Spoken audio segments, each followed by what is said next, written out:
அதுக்கு தானடா சொன்னேன் கட்டது கழுத்தையெல்லாம் சாப்பிடாதேன்னு.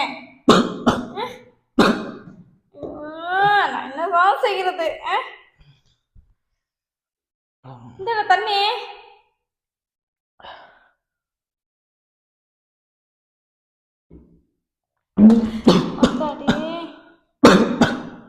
ஆஸ்பத்திரி போமாப்பா. இப்படி வாந்திட்டு போடுறானே எனக்கு என்னதான் இருக்கு.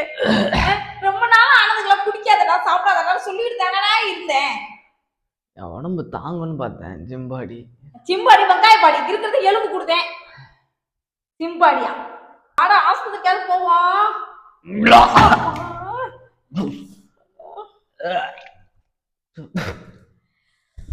வாடா இந்த ஹாஸ்பிட்டலுக்காவது போவோம்.